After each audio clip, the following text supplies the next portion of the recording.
Les forces de l'AES sont actuellement de conduire des exercices militaires conjoints. Et tout ceci se passe au Niger, dans l'objectif de synchroniser leurs efforts et de devenir une force redoutable dans la sous-région. On ira ensuite au Rwanda, où on parlera du fait que le Rwanda vient d'accepter de recevoir des expulsés par Donald Trump, c'est-à-dire toutes les personnes africaines qui seront expulsées des États-Unis d'Amérique iront vivre au Rwanda. Quelles en seront les conditions? Point d'interrogation. Ensuite, on ira au Mali, là où un programme de langage sponsorisé par les États-Unis d'Amérique a été suspendu. Ce programme, en effet, permettait à certains Maliens d'apprendre à lire et écrire dans leur langue locale, mettant ainsi de côté la langue française. Un programme à hauteur de 25 millions de dollars, mais qui malheureusement a été coupé, et on découvrira comment ça dérange sur le plan économique la population malienne.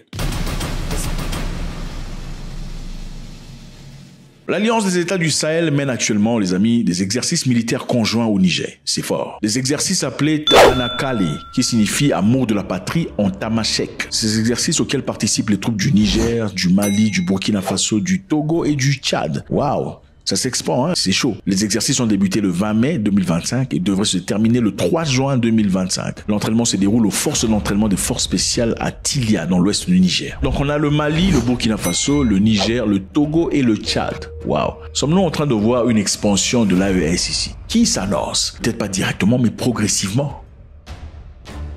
L'objectif principal des exercices Taranakale est de renforcer la capacité opérationnelle des forces armées des pays participants à contrer les menaces à la sécurité régionale, notamment le terrorisme. Donc ce sont des gens qui sont debout et se battent vigoureusement contre le terrorisme. Les exercices comprennent des activités tactiques conjointes, des simulations d'opérations spéciales et des initiatives de coopération civilo-militaire, visant évidemment à renforcer le lien entre soldats et la communauté locale. Donc c'est très important, autant il est de savoir comment il faut se battre, il faut aussi savoir comment créer des connexions avec la population civile étant militaire. Parce que le militaire gagne difficilement la guerre si le civil est contre lui. Évidemment, parce que quand vous faites la guerre et qu'il y a des civils, vous épargnez les civils, n'est-ce pas? Vous allez vers votre adversaire. Mais aussitôt que vous tournez le dos, l'adversaire va vers le civil avec lequel il discute bien. Le civil lui dira: je t'ai vu, ouais, j'ai vu le monsieur, il est là-bas. Pourquoi? C'est exactement la raison pour laquelle il est important de tisser cette bonne relation avec la population civile. Donc autant il est important de s'entraîner militairement avec les armes, il faut aussi s'entraîner psychologiquement et socialement. L'engagement de l'AES, les amis, en faveur de la sécurité régionale est également souligné par sa collaboration avec la Russie. Donc la Russie joue un rôle très important dans cette histoire. La Russie, évidemment, qui fournit une assistance à la formation des forces armées de l'Alliance. Ce soutien s'inscrit dans la position de la Russie souhaitant à promouvoir des solutions africaines aux problèmes africains. L'AES est actuellement en train d'établir une nouvelle architecture sécuritaire régionale,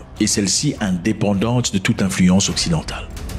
Les États-Unis vont expulser les gens vers le Rwanda. C'est fait, c'est dit, ça ne rigole pas, les discussions sont en cours. Kigali actuellement, les amis, ont pour parler pour héberger les migrants expulsés des États-Unis. Mais les groupes de défense, de droits de l'homme craignent que de tels accords ne mettent davantage en danger les plus vulnérables. Kigali est en discussion avec Trump, son administration en tout cas, pour voir comment on va exporter ou exfiltrer tous les migrants, tous les illégaux, et tous ceux qui sont restés pendant beaucoup trop longtemps au Rwanda pour y habiter. Et les groupes des droits de l'homme ne sont pas tout à fait d'accord parce qu'ils pensent pas que Kigali soit l'endroit adéquat où, d'après eux, les droits des hommes sont nécessairement respectés.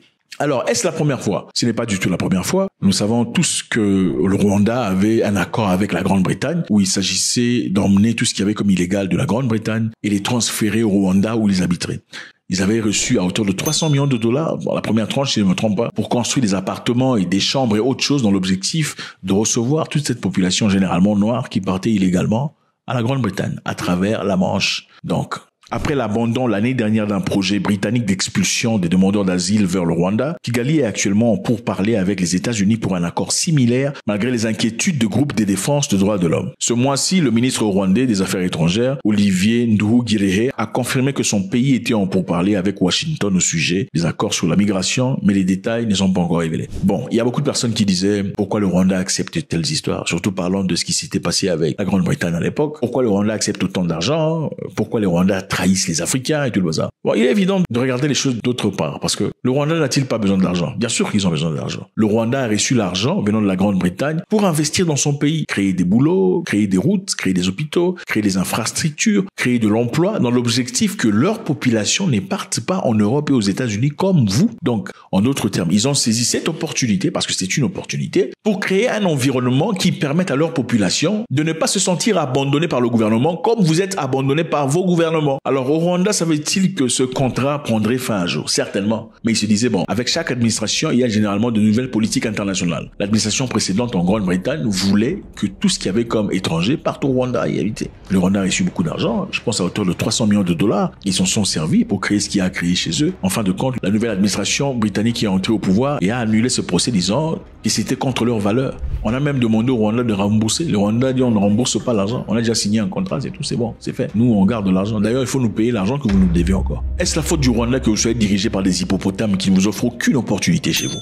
Point d'interrogation. Le Rwanda n'est pas seul candidat, il y a aussi la Libye qui est en train d'être préparée. On va vous envoyer en Libye. Regardez la Libye. Ça, c'est la Libye, hein, ça rigole pas. Et puis bon, partez au Rwanda, il y a des femmes comme ça, vous serez à l'aise. Et en plus, il y a beaucoup de vaches. Regardez les vaches, regardez les cornes de ces vaches. Beaucoup de collines, et les vaches produisent du lait. Vous allez boire le lait lundi, mardi, mercredi. Là-bas, on met pas le sucre dans le lait, hein. Il faut pas mettre le sucre. Ouais, parce que voilà, c'est... Non, faut pas mettre le sucre dans le lait, faut boire ça comme ça. Le secrétaire d'État américain Marco Rubio a déclaré que l'administration cherchait des pays de préférence lointains pour accueillir des personnes expulsées. Il dit: nous travaillons avec d'autres pays pour dire nous voulons vous envoyer certains des êtres humains les plus méprisables dans vos pays. On va envoyer des gens méprisables. Maintenant, nous partons au Mali. Au Mali, la réduction du financement de l'USAID impacte un programme d'apprentissage de langue, les amis. Un programme d'apprentissage de langue locale qui a permis à des milliers de personnes à s'émanciper. C'est-à-dire, il y a un programme au Mali qui permet aux jeunes et aux personnes qui sont intéressées, aux agriculteurs et tout le bazar, d'aller apprendre comment lire et écrire dans leur langue locale. Okay? Je vous rappelle qu'au Mali, en 2023, on a poussé le français à côté pour promouvoir les langues locaux. Et pour ça, il y a eu un programme qui était financé par les États-Unis à hauteur de 25 millions de dollars qui permettait ainsi à beaucoup de personnes d'apprendre à lire et écrire dans leur langue locale. Et beaucoup d'entrepreneurs en ont profité parce qu'ils recevaient désormais un peu plus d'argent qu'ils ont recevé dans le passé. Alors avec l'arrivée de Trump, ils ont complètement arrêté cette histoire et ça crée la débandade. L'Agence américaine pour le développement international a considérablement réduit le financement d'un programme d'alphabétisation formateur au Mali appelé Chifinitanye, qui signifie notre avenir en Bambara. Ce programme doté de 25 millions de dollars sur 5 ans visait à apprendre à lire et à écrire dans leur langue maternelle à environ 20 000 jeunes maliens dans 1000 écoles, dont l'école Goussou Dabo à Bamako. L'initiative, évidemment, c'était pas seulement ça, il s'agissait aussi des formations professionnelles dans des domaines tels que coiffure, menuiserie, la couture, la soudure, la pâtisserie, permettant aux participants d'acquérir une indépendance économique. Ce programme, les amis, a permis aux participants de s'autonomiser économiquement. Par exemple, l'histoire d'une jeune femme au nom de Oumou Traoré, une agricultrice de 29 ans, a vu ses revenus passer de 60 dollars à 95 dollars en apprenant à calculer, à tenir une comptabilité dans sa langue maternelle, ce qui lui a permis de vendre directement ses produits. Maintenant, la question qui se pose ici, c'est quoi? Comment est-ce qu'on doit réagir dans ce cas? Vous savez, l'indépendance vient avec un prix. Ce n'est pas gratos. Le président Cyril Ramaphosa qui partait aux États-Unis avec beaucoup de fougue, disant je ne serai pas intimidé tout le bazar. Arrivé devant Trump, il s'est courbé. Pourquoi? Parce qu'il s'est rendu compte que son pays avait besoin des Américains dans leur économie. Sinon, ça n'irait pas. Donc, quelquefois, voilà, il faut savoir avant de commencer une guerre, il faut se préparer financièrement. Parce que nous savons aussi que le Mali a tourné son visage vers la Russie. Quand tu tournes ton visage vers la Russie en expulsant la France, c'est-à-dire que au revoir les États-Unis, même si tu ne le dis pas ouvertement. Et aussi, Donald Trump a dit que l'aide qu'il donnait, il devrait être justifié par le fait que le pays qui reçoive soit partisan de la politique étrangère américaine. Donc si vous ne soutenez pas la politique étrangère américaine, pourquoi vous recevez l'aide venant des Américains? La preuve en est simple. Quand on demandait à ce qu'on vote contre la Russie aux Nations Unies, combien de pays africains ont voté? Très peu. Alors, pouvons-nous en vouloir à Trump de vouloir prioriser les intérêts des Américains? Absolument pas. Qu'est-ce qu'il faut faire à tel pour ces gens, en tout cas pour que ça avance, puisque le Mali a pris la décision de favoriser ou de mettre en avant les langues locales, le Mali, dans ce cas, doit débloquer 25 millions de dollars venant de quelque part, de l'or ou autre chose, dans l'objectif de continuer ce programme qui apparemment semble noble. Alors nous sommes en Namibie. Le président de la République Netumbo Nandi-Ndaitwah, la nouvelle présidente de la République, a réitéré mercredi ses appels à l'Allemagne pour qu'elle verse des réparations pour les génocides commis contre les tribus namibiennes, alors qu'elle présidait la première commémoration officielle de cette atrocité depuis 120 ans. Donc la première commémoration depuis 120 ans. Incroyable, n'est-ce pas? Pendant que les autres, dans le pays qu'on ne cite pas, on commémore chaque année les Namibiens Namibiens, à peine, avec la nouvelle présidente, commencent maintenant à commémorer les atrocités que les Allemands ont fait sur eux. Des milliers d'autochtones, Herero et Nama, ont été massacrés par des troupes allemandes dans l'époque coloniale, entre 1904 et 1908, après s'être rébellés contre le régime de ce qu'ils considèrent comme le premier génocide du XXe siècle. Vous savez, je ne sais pas si vous avez remarqué, mais quand on parle des hommes les plus atroces de notre génération, on vous montre qui? Celui-là, n'est-ce pas? Ou bien celui-là, ou encore celui-là. Des fois, on vous montre le monsieur-là, mais jamais on vous montre celui-là. On ne cite jamais parmi les hommes les plus atroces de cette génération, ce monsieur-là, qui est Léopold II, le roi des Belges, qui a massacré plus de 7 millions des Zaïrois ou des Congolais, peu importe comment vous l'appelez. 7 millions de personnes ont été massacrées. Pourquoi? Parce que monsieur était propriétaire du pays, qui plus tard deviendra colonie belge, mais à l'époque, c'était sa propriété privée. Donc, ce gros terrain ici appartenait à un individu. Qu'est-ce qu'il en faisait? À l'époque, c'était les booms de création de voitures. On avait donc besoin des pneus pour les voitures. Et pour avoir les pneus, on a besoin d'avoir un élément très essentiel: le caoutchouc. Et le caoutchouc, on en trouve où? Exactement là, dans ce pays. Donc cette forêt avait des arbres qui produisaient le caoutchouc. Et arrivé là-bas, il a demandé aux populations locales d'aller recueillir le caoutchouc chaque jour. Il y avait un quota journalier auquel il fallait répondre chaque jour. Pour chaque pauvre Africain qui ne rentrait pas à la maison avec le quota nécessaire journalier, qu'est-ce qu'on faisait au départ? Sa femme était emprisonnée pendant une journée et on lui rendait sa femme le jour d'après. Mais avec le temps, comme il fallait pousser les Africains qui apparemment commençaient à s'habituer à ce système, il a commencé à couper la main des Africains à chaque fois qu'ils n'atteignaient pas le quota journalier. Et il a coupé beaucoup de mains. Et jusqu'à aujourd'hui, si vous allez en Belgique et à Anvers, vous trouvez des chocolats comme ça. Ce sont les chocolats en mémoire de ce que Léopold II faisait aux Africains. Il coupait leurs mains. Mais jamais vous entendrez parler de monsieur ici quand on parle des hommes les plus atroces de la génération. Évidemment, on parlera de ce monsieur-là. L'Allemagne a fait des choses atroces en Namibie. On estime que 60 000 Herero et Namas ont été tués. Certains ont été décapités et leurs crânes remis à des chercheurs berlinois pour des expériences scientifiques, aujourd'hui discréditées, conçues pour prouver la supériorité raciale des Blancs sur les Noirs. Donc, ils ont décapité ces gens, ils ont massacré ces gens. En effet, c'était pourquoi? C'est parce que c'est des tribus, Herero et Emas, se sont levés contre les colonisateurs à l'époque. Ils n'ont pas voulu se courber face aux colonisateurs, contrairement à certains peuples qui, naturellement, devant la mort, feraient n'importe quoi. Les Herero ont dit absolument pas, on le fera pas. Ils ont été massacrés dans des centaines de milliers de personnes, selon divers rapports. Et ça n'avait pas été reconnu en tant que génocide, seulement après qu'il y ait beaucoup de pression par rapport à ça. L'Allemagne a reconnu, finalement, mais l'Allemagne n'a absolument rien donné. Madame la Présidente dit que nous devrions trouver un certain réconfort dans le fait que le gouvernement allemand ait reconnu que les troupes allemandes ont commis un génocide contre nos peuples dans nos terres. Mais ils doivent aussi payer réparation. Ok, réparation c'est nécessaire. Pourquoi? Parce que voilà, dans le passé, les gens ont reçu des réparations. Dans les pays qu'on ne cite pas là-bas, ils ont reçu 660 millions de dollars. Ça, c'était en 1956. L'accord de Luxembourg lié à la réparation, pour ceux qu'on ne cite pas, à hauteur de 720 millions de dollars. En 1952 a été signé. Et juste après sa réunification, l'Allemagne a payé quelques milliards d'euros aux pays qu'on ne cite pas, directement pour le fait négatif qu'ils ont fait à leur peuple. Une dizaine de milliards de dollars. Et récemment, ils viennent encore de promettre de payer 1 milliard de dollars, toujours pour le fait qu'ils ont accompli sur eux. Mais vous, à vous, on vous demande d'être patient. Parlons des natifs américains, des Amérindiens, ceux-là qui ont subi beaucoup de choses venant des Européens aussi. Qu'est-ce qui s'est passé avec eux? Avec leurs réclamations, ils ont été payés. De 1946 à 1978, ils ont reçu 800 millions de dollars, reçus à plusieurs tribus. Et en 2020, The Cobble Settlement a donné 3,4 milliards de dollars aux Amérindiens pour tous les mal qu'ils ont reçus venant des Européens. Les gens du pays qu'on ne cite pas ont reçu de l'argent. Les Amérindiens ont reçu de l'argent. Vous, on vous dit, bon, écoutez, c'est le passé. Il faut se pardonner, aller de l'avant. Le pardon doit venir de vous, comme Macron disait l'autre fois aux gens de Madagascar. Non, le pardon doit venir de vous. Il faut nous pardonner et on doit avancer et progresser. Mais où est l'argent? Il faut payer. Madame la présidente de la Namibie dit, non, chez nous, il faut payer. Ok. C'est une femme très forte. Pourquoi? Parce que, à peine arrivée au pouvoir, récemment, elle a annulé tout ce qu'il y avait comme autorisation aux Européens, aux Américains de venir en Namibie sans avoir besoin de visa. On dit, congratulations, what? Pire ma confirme. Oui. Donc, elle a dit, s'il n'y a pas de réciprocité chez vous, dans ce cas, ne venez pas chez nous non plus. Vous allez devoir demander un visa. Donc, pour venir chez nous, puisque nous avons besoin de visa pour aller chez vous en Europe, vous aussi, désormais, pour venir ici, il faut chercher un visa. Et on s'en fout si le tourisme va mourir ou il y aura plus d'argent. En tout cas, réciprocité.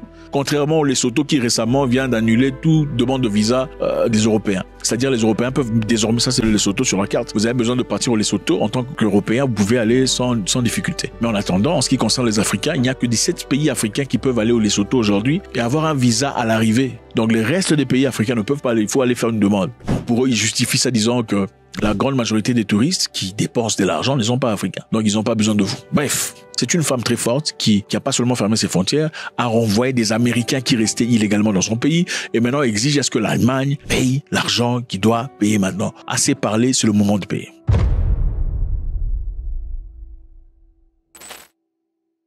Nous allons aux Pays-Bas, les amis. Aux Pays-Bas, il y a un jeune Togolais qui fait des choses incroyables. Il a fait 83 enfants. C'est un donneur de sperme. Ok, il y a le donneur de sperme, il a fait tellement d'enfants. Les gens s'inquiètent que les enfants, finalement, verront venir de leur côté l'inceste, en tout cas devant eux. Et pour éviter ça, puisqu'il y a des gens qui apparemment se font de l'argent à travers ces pratiques, on a créé des nouvelles règles sur le don de sperme. La limite de 12 familles pour chaque donneur, désormais. Hein, imaginez-vous, il y a des gens qui sont là chez les gens, son travail, il travaille pas, lui, son travail, c'est aller donner les... Waouh. Vous savez, évidemment, en Europe, il y a des femmes qui veulent pas se marier ou qui n'arrivent pas à se marier. Généralement, c'est ça. Quand on n'a pas trouvé l'amour, on trouve toutes les raisons possibles pour dire moi, j'ai pas envie de me marier. Non, tu n'as pas envie de te marier parce que ça a échoué. Soit tu n'as jamais eu de proposition adéquate, ou soit ça a complètement échoué. Et alors là, comme tu veux ton indépendance, tu veux vivre comme un homme, avec un bébé, enfin, tu vas chercher tout ça. Alors, c'est un marché pour beaucoup de gens, pour beaucoup de jeunes africains qui, évidemment, partent donner leur machin. Question de se faire payer. On se fait payer chaque jour. Un jeune Togolais, Alphonse. On a son nom en entier, mais on va essayer de protéger ça jusque-là. À cause de lui, on a créé une nouvelle règle. De nouvelles règles de don de sperme sont entrées en vigueur aux Pays-Bas afin d'empêcher les hommes de concevoir des centaines d'enfants en s'inscrivant auprès de plusieurs cliniques. Donc, les gens vont dans plusieurs cliniques. Ici, on te paye. Là-bas, on te paye. Là-bas, on te paye. Là-bas, on te paye. Tu reviens, on te paye, on te paye, on te paye, on te paye. Maintenant, on veut éliminer ça. Tu vas à un endroit. Il faut pas aller ici, là-bas, là-bas, là-bas, là-bas. Et en fin de compte, quand les enfants grandissent, il y a inceste, il y a problème. Maintenant, qu'est-ce qu'ils vont faire? On va créer un registre national et un système de code. Ok, ceci a été mis en place pour faire respecter les limites de 12 familles. Donc désormais, seulement 12 familles. À 12 familles, on peut donner. On peut pas... Chaque donneur reçoit un code personnel et 12 codes maternels qui sont utilisés chaque fois qu'une femme conçoit grâce à son sperme. Une fois les 12 codes expirés, l'homme ne peut plus donner de sperme. Donc, on se demande ici comment ils vont faire.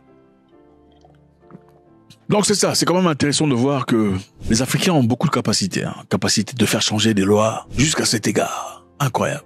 On veut pas travailler, mais bon, on veut aller donner, on veut aller donner des trucs. Généralement, en Afrique, quand on est au pouvoir ou quand on est associé à une personne au pouvoir, quand on fait partie du groupe des gens qui mènent le pays, c'est-à-dire le gouvernement, on n'a plus peur de rien. On a l'impression qu'on est Dieu. Si pas Dieu, au moins l'ami de Dieu, quelque part. On pense pouvoir intimider tout le monde, on se croit au-dessus de la loi, on acquiert tout ce qu'on veut sur le plan financier pour ses intérêts personnels. Et généralement, il n'y a pas de répercussions à ça. Et c'est la raison peut-être pour laquelle l'Afrique n'avance pas. Pensez-vous que l'Afrique n'avance pas parce que la majorité des gens, quand ils sont au pouvoir, après avoir pillé, volé, commis des meurtres, ne sont jamais appelés à la justice pour répondre à leurs faits? Pensez-vous que ce soit la raison pour laquelle, ou l'une des raisons majeures pour lesquelles les Africains n'évoluent pas, n'avancent pas? Et il n'y a aucun sens d'acompte. Donc, aucune question n'est posée à ces chefs de l'État, à leurs collaborateurs qui commettent des atrocités quelquefois, qui volent l'argent du contribuable et finalement vivent comme ils désiraient. Est-ce qu'on peut dire qu'en Afrique, les gens payent de leur sémence? Peut-on dire que tout ce qui est fait se paye ici-bas? Est-ce valide en Afrique? Ou connaissez-vous peut-être des gens comme moi qui ont fait beaucoup d'atrocités, beaucoup de choses négatives, mais qui aujourd'hui vivent comme des milliardaires? Nous sommes au Sénégal. Voilà la carte. Beau pays, beau peuple, belle culture. La nourriture sénégalaise, une diversification incroyable. Quand j'avais appris que le jollof rice dont les Nigérians et les Ghanéens se battent chaque jour, au fait originé du Sénégal, j'avais beaucoup été touché. Une culture riche en cuisine, riche en passion. Je suis d'ailleurs actuellement en train de préparer un voyage pour le Sénégal. Un voyage qui sera absolument fou en expérience et j'espère pouvoir vous y rencontrer aussi. Au Sénégal, la Cour spéciale anticorruption a inculpé lundi Amadou Mansour Faye, ancien ministre de développement communautaire et beau-frère de l'ancien président Macky Sall. Pourquoi? Pour détournement de plus de 4,6 millions de dollars de fonds publics. On dit bravo ou quoi? Bravo, Igama Kofi. Bon, on s'arrête là. Ça pourrait être pour le bien ou pour le mal. On va essayer de plonger là-dessus pour essayer de comprendre, avant de dire bravo, ok? Amadou Mansour est désormais le 5e fonctionnaire de l'administration précédente à être inculpé par la Haute Cour de justice, une instance judiciaire spéciale chargée de juger les anciens responsables gouvernementaux pour des crimes commis dans l'exercice de leurs fonctions. La Cour a refusé sa libération sous caution et ordonné son placement en détention selon son avocat, Monsieur Maître Amadou Sall. On va d'abord aller en Afrique en général. En Afrique, en général, quand le gouvernement change, personne n'est pris pour raconte. Ok? On ne pose aucune question, on ne demande rien du tout. Et pourquoi on le fait? Ou pourquoi on le fait pas? On le fait pas parce que ceux qui sont au pouvoir actuellement ne veulent pas être poursuivis. De peur d'être poursuivis, ils évitent de poursuivre eux-mêmes ceux qui étaient précédemment au pouvoir. En d'autres termes, il y a d'ailleurs certains pays, les républiques bananières. Qu'est-ce qui se passe généralement? pour rentrer au pouvoir, évidemment, il y a des accords qui sont faits, officieusement. Okay, on dit, vous nous laissez partir, mais officiellement, on va signer un papier qui va m'exempter de toute poursuite judiciaire après ma sortie. C'est-à-dire, je vous laisse accéder au pouvoir à condition que je sois exempté de toute poursuite à ma sortie. C'est-à-dire tout ce que j'ai commis comme crime, des gens que j'ai tués, des vies que j'ai détruites, ne seront pas présentés à la justice.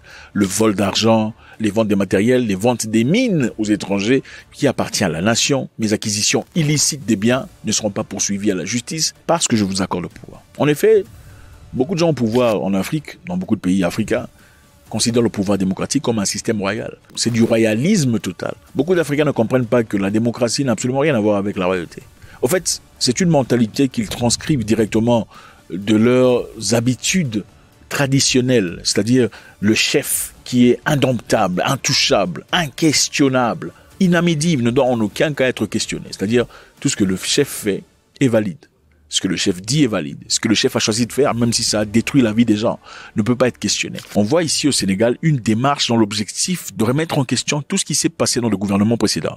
Alors, pouvons-nous dire que ce qui est en train d'être fait est fait pour la bonne cause? Pouvons-nous aussi dire que ça pourrait être motivé par des règlements de compte? L'objectif est simplement de faire payer le gouvernement précédent pour tous les mal qu'ils ont fait. C'est une possibilité, n'est-ce pas? Mais ce que je sais aussi au départ, c'est à partir de l'arrivée du président Faye et son équipe, ils ont commencé à faire des audits de toutes les branches du gouvernement pour comprendre comment l'argent a été manipulé, comment ça a été utilisé, est-ce que ce qui a été fait pour les bonnes causes ou pas. Sommes-nous peut-être en train de voir la résolution, la finalité de ces audits qui ont été faits dans le passé? Parce qu'évidemment, quand tu entres au pouvoir, tu vas éventuellement quitter le pouvoir. Et quand tu quittes le pouvoir, il faudra montrer d'où tu as pris les choses, d'où tu as laissé les choses. Tu ne peux pas dire, voilà, je suis arrivé ici, les choses étaient en lambeaux, voilà ce que j'ai fait. Il faudrait avoir un tracking list de ce que tu as fait et de ce que tu as trouvé. Vous savez ce qui est important ici à retenir, c'est que, malheureusement, il y a des gens qui vous disent les Noirs ne sont pas honnêtes. Je sais que vous êtes dérangé. Il ne faut pas être dérangé. Les gens sont généralement fâchés quand on dit ça. C'est vrai que la malhonnêteté n'est pas exclusive à l'Afrique. Non, ce n'est pas du tout exclusif. Mais il y a quand même une différence, il faut se poser la question. Si tout le monde est malhonnête, d'accord? Comme vous désirez l'entendre.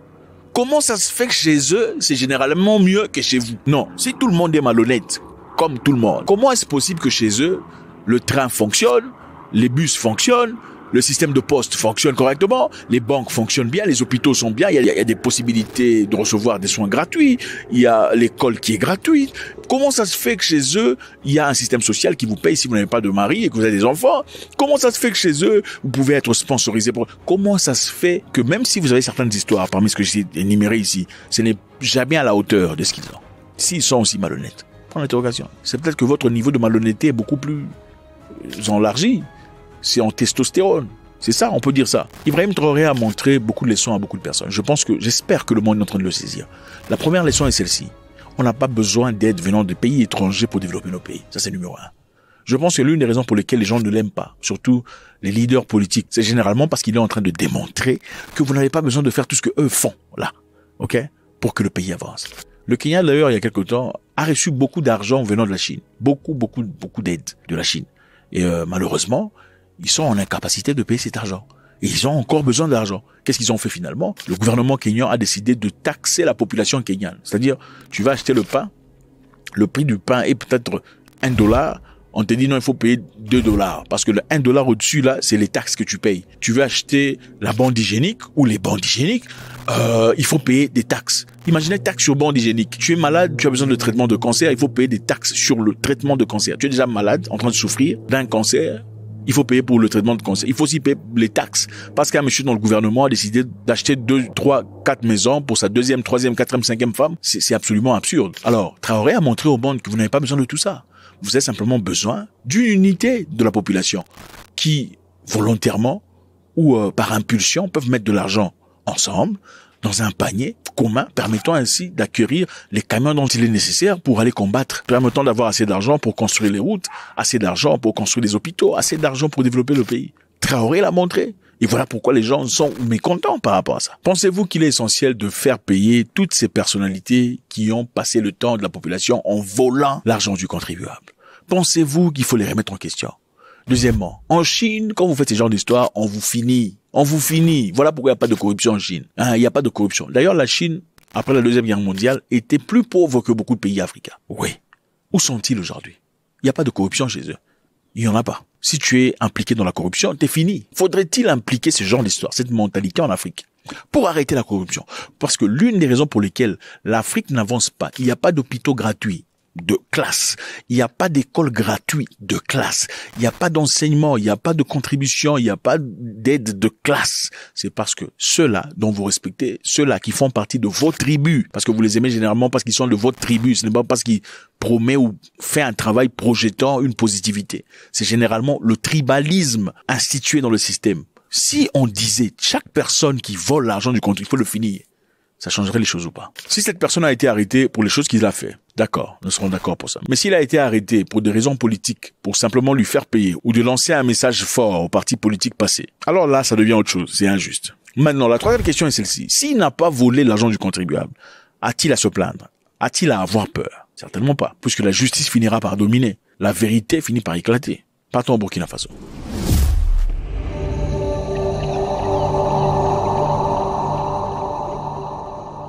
Au Burkina Faso, le président Ibrahim Traoré a encore fait des choses absolument incroyables. Il est d'abord parti en toute humilité à l'hôpital pour aller visiter les militaires qui ont été blessés. Des hôpitaux qui sont en train de mettre à jour avec l'argent du contribuable, c'est-à-dire l'argent du pays. Ce n'est pas l'argent venu de l'AMF ou World Bank, l'argent que les Burkinabés contribuent. Voilà pourquoi je vous dis, les Burkinabés ne sont pas vos amis, il faut les respecter.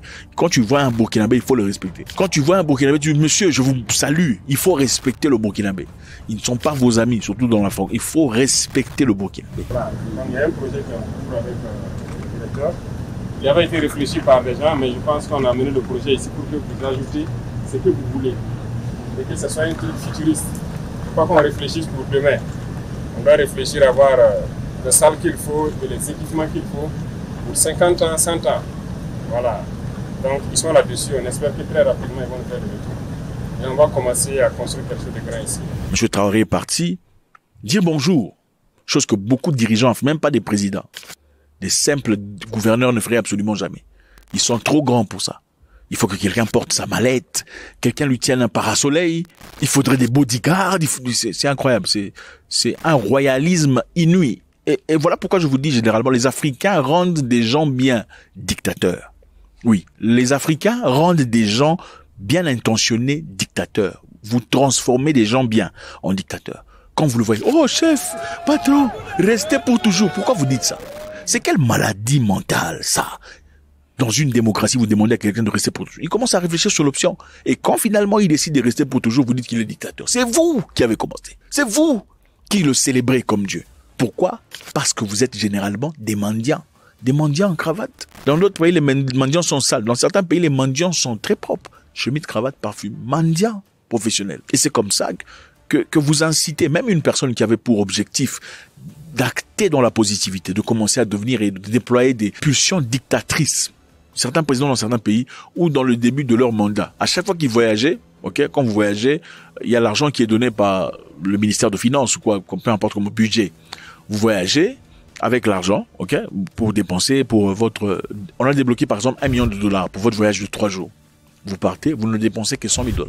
Ces présidents, qu'est-ce qu'ils faisaient dans le passé? À son retour, puisqu'il n'a dépensé que $100 000, il prenait les $900 000 et rendait ça au gouvernement. Voilà, j'ai dépensé $100 000, vous m'avez donné 1 million, mais 900 reprenez. Après quelques temps, il a complètement arrêté de faire ça. Il voyageait, dépensait, il n'y avait plus jamais d'argent qui rentrait. Pourquoi? Parce que certainement les gens sont venus lui dire, Monsieur le Président, mais qu'est-ce que vous faites? Voilà notre opportunité de réussir dans la vie. Quand est-ce qu'on aura encore une chance pareille? Non, vous ne pouvez pas rendre l'argent. L'argent est sorti. C'est comme ça. Donc, on ne pense pas à la population dans sa généralité. On pense à sa tribu. On pense à ses frères, ses cousins, ses neveux. On pense à ses proches. C'est comme ça. Contrairement à Ibrahim Traoré, qui évidemment énerve beaucoup de personnes dans son allure. Ibrahim Traoré a aussi donné des autos blindés, des voitures, des motos et des instruments de détection contre mines au VDP. Les VDP, évidemment, sont des jeunes Burkinabés qui se sont levés pour leur propre cause. Ils en avaient marre d'attendre l'intervention de l'armée pour les défendre. Beaucoup, certainement, ont été victimes ou leurs membres de famille ont été victimes d'agressions venant des forces extérieures. Et finalement, en tant qu'homme qui se respecte, on dit, bon, écoute, c'est bon, je ne veux pas rester ici assis en regardant ma vie complètement détruite. Contrairement à certaines personnes qui généralement attendent que l'armée réagisse, non, ça c'est la responsabilité de l'armée. On vient prendre ta fille de force, tu dis que c'est la responsabilité de l'armée pour la défendre. Il faut respecter ces gens. Ok. Un discours du président sud-africain, très intéressant. Quelqu'un m'a envoyé une vidéo des discours du président sud-africain avant sa rencontre avec Trump et après sa rencontre avec Trump. Après que Trump eut accusé l'Afrique du Sud de génocide à l'égard des fermiers blancs. Le président sud-africain a fait une réaction très forte et beaucoup de gens l'ont applaudi par rapport à ça. Et tout le monde attendait voir sa réaction aux États-Unis où il disait qu'il ne sera pas intimidé, il ne sera pas menacé du tout, suivant ce qu'il a fait au début et après. Quand je le rencontrerai, je lui dirai que vous, Donald Trump, êtes encore pire parce que vos ancêtres sont venus en Amérique. Ils ont trouvé les Amérindiens et les ont exterminés. Ils les ont presque tous tués. Ça c'est lui, Donald Trump.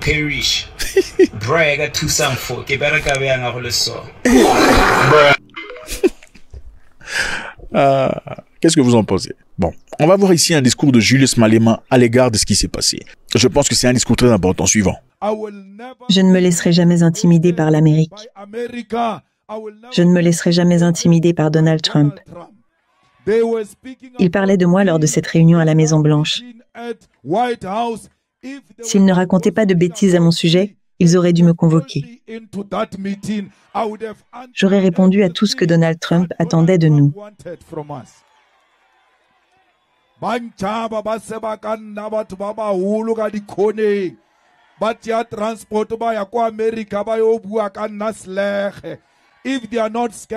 S'ils n'ont pas peur de moi, convoquez-moi. Ces absurdités que Trump a commises en Amérique. Il ne fera jamais ces absurdités en ma présence, car je le confronterai là-bas, sur le champ, avec les faits. Ramaphosa n'a pas pu présenter les faits devant Donald Trump. Vous avez un président lâche. Il est parti d'ici. Il ne se laissera pas intimider. À son arrivée, il tremblait. Waouh! Ouais, il y a un truc que j'aime chez les Sud-Africains et leur politique. Leur démocratie est réelle. Le monsieur a appelé le président lâche. C'est un lâche. Votre président est un lâche. Vous pouvez appeler votre président lâche. Vous appellerez votre président lâche. Sans qu'on dise outrage. Outrage à quoi? Comment vous dites ces imbécilités-là? Outrage à quoi? On vous jette en prison pendant... Suivant. Il a peur de Trump. Un autre président avait peur d'un autre président. Donald Trump lui a dit « Quand vous dites agriculteur, vous voulez dire blanc. » Il est resté silencieux. Les agriculteurs ne veulent pas dire blanc. Ce sont des agriculteurs blancs. Ce sont des agriculteurs blancs. Ramaphosa est lui-même agriculteur. Il aurait dû dire à Donald Trump « Non, les agriculteurs ne sont pas blancs. Je suis moi-même agriculteur. Je ne suis pas blanc. » Pourquoi n'a-t-il pas présenté ce simple fait à Donald Trump? Monsieur Ramaphosa a des fermes, des très grandes fermes, avec des buffles. Les buffles coûtent très cher. Je pense qu'un buffle coûte plus de 100 000 $ la pièce, contrairement aux vaches. Continuons. Pas Donald Trump. Pourquoi n'a-t-il pas dit qu'il y avait tant de morts en Afrique du Sud? Et la majorité d'entre eux sont noirs. Il n'y a pas de génocide des Blancs en Afrique du Sud. Avec des croix, il ouvre les yeux sous le choc. Je connais l'Afrique du Sud les yeux fermés. Il est incapable de le dire à Donald Trump. Ce n'est pas l'image de l'Afrique du Sud. Ok, on s'arrête là. À la Maison-Blanche, on avait montré à Trump, à Ramaphosa, une vidéo. Et parmi cette vidéo, cette compilation de vidéos, il y avait une partie où on montrait une route avec des croix aux côtés. Il y avait des milliers de croix. Et Trump a dit, d'après lui, que c'était les Blancs qui étaient en train de célébrer la vie de leur bien-aimé qui était perdu. Donc toutes ces croix représentaient une vie d'un Blanc, détruite, une vie tuée. Il dit c'est faux. Si c'était moi, je lui dirais la vérité. Je connais l'Afrique du Sud, même avec mes yeux fermés. Il n'y a pas d'endroit en Afrique du Sud où il y a des mass graves. C'est quoi en français? Je ne sais plus. Il n'y en a pas. Ça n'existe pas. Cette image ne nous appartient pas. Nous n'avons pas de charnier de blanc en Afrique du Sud. Camarades, Donald Trump lui dit « Et Ramaphosa, pourquoi n'arrêtez-vous pas ce Julius Malema? Pourquoi ce Julius Malema n'est-il pas en prison? Il ne peut pas répondre par un simple fait. Cette chanson, tuer les pauvres, tuer. Il a échoué à défendre la Cour constitutionnelle en ne défendant pas la Cour constitutionnelle, en ne défendant pas la Cour constitutionnelle.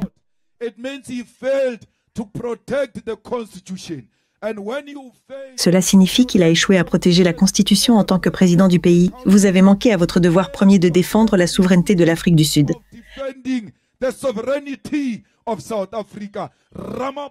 Ramaphosa est un raté. Mais il faut comprendre une chose. Quand Trump demande « Pourquoi cet homme n'est-il pas arrêté ?», il veut simplement dire « Pourquoi cet homme n'est-il pas mort ? Pourquoi ne le tuez-vous pas ?»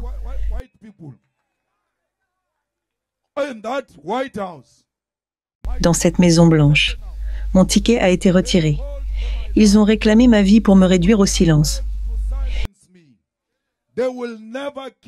Ils ne me tueront plus jamais. Car là où je suis mort parce que les Noirs sont morts. Les Noirs n'ont aucune dignité. Ils n'ont aucun droit humain. Ils ne peuvent pas choisir leur propre destin. Ils attendent que les suprémacistes blancs leur disent quelle direction prendre.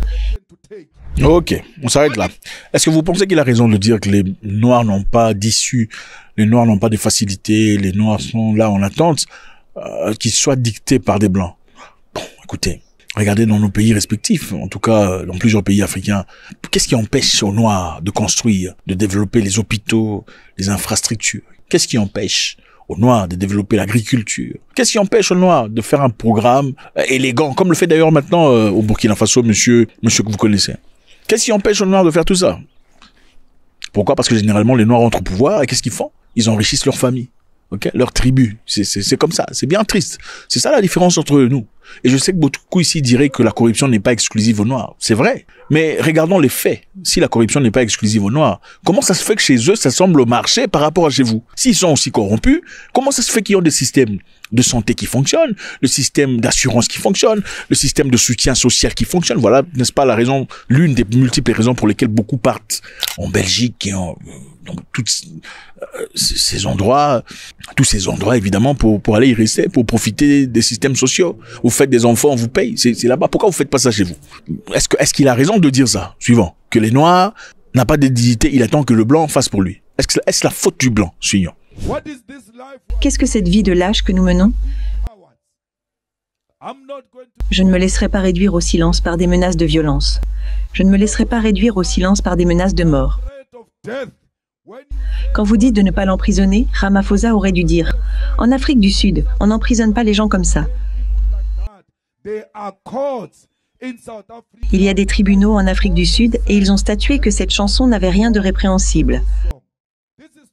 Ce n'est pas ma chanson. Je ne l'ai pas composée. Je l'ai trouvée. Les héros de la lutte l'ont composée. Je ne fais que défendre l'héritage de notre lutte. C'est l'héritage de notre lutte. C'est la chanson chantée par Peter Mokaba, en présence de Chris Hani, en présence de Winnie Mandela.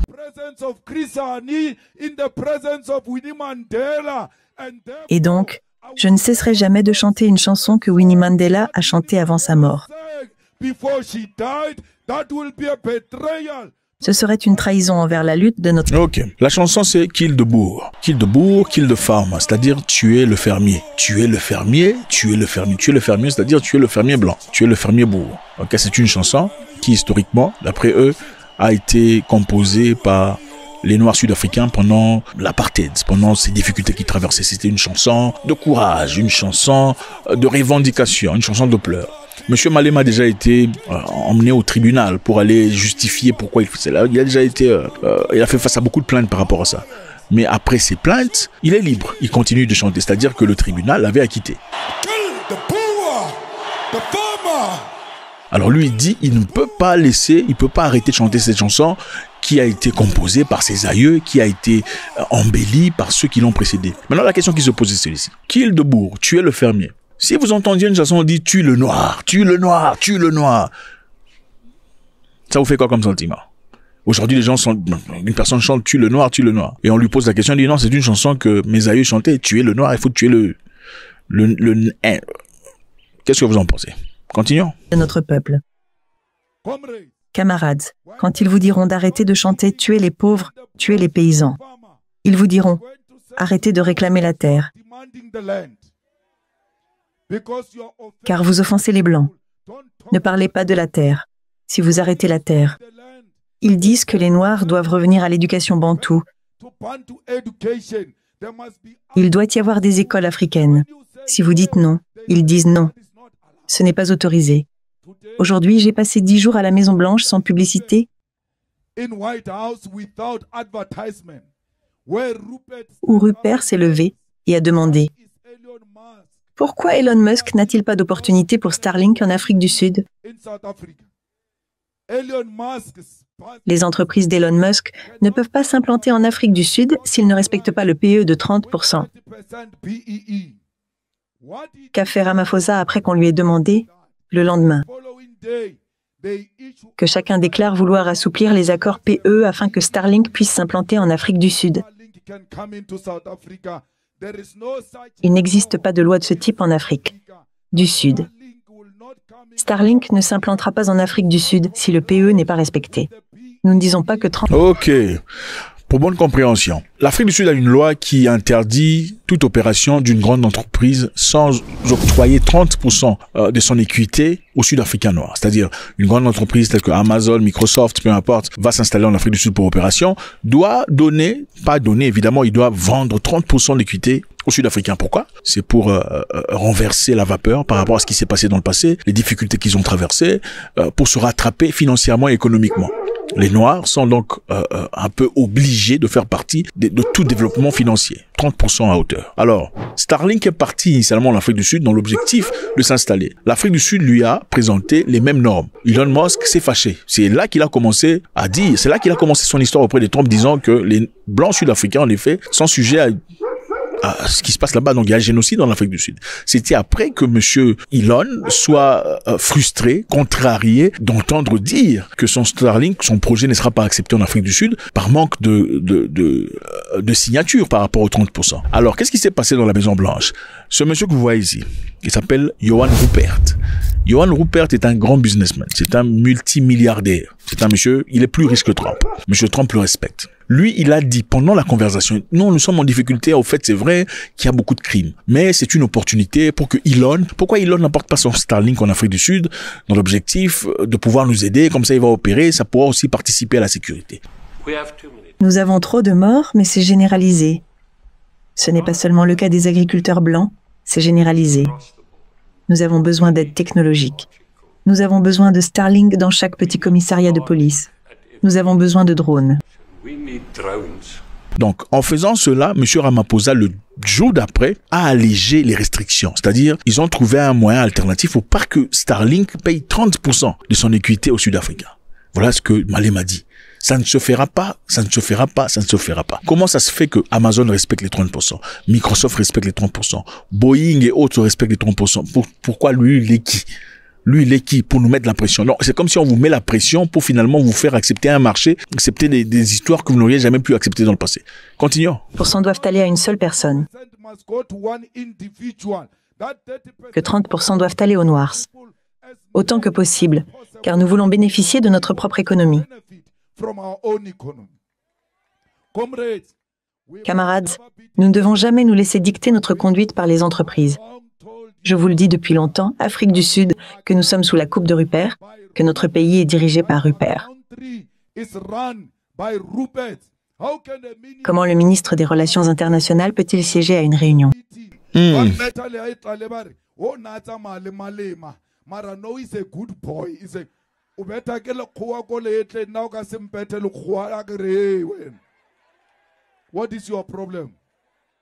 Quel est votre problème?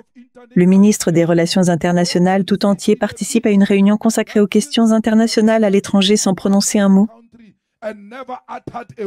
Waouh! Mais ce sont les hommes d'affaires et les golfeurs qui prennent la parole. Mais vous, l'homme politique censé vous exprimer sur ces sujets, vous êtes silencieux.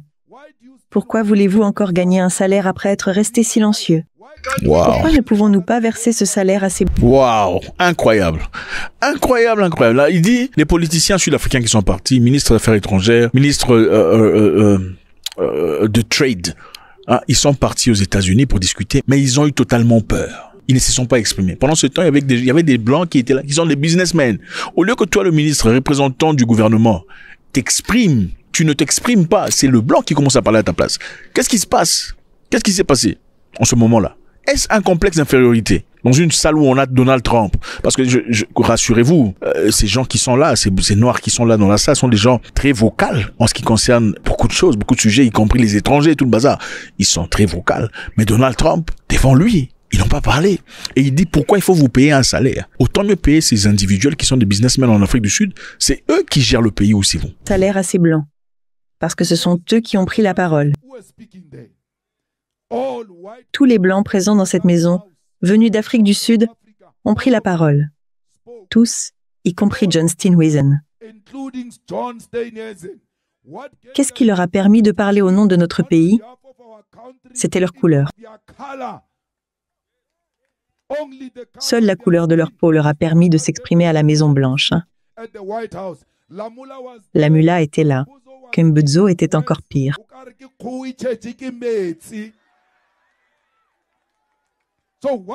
Alors pourquoi devrions-nous permettre cela?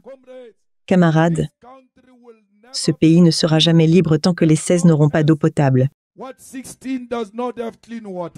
Waouh. Je ne sais pas quoi dire. Faites-moi savoir ce que vous en pensez. C'est toujours avec beaucoup de plaisir. Bless.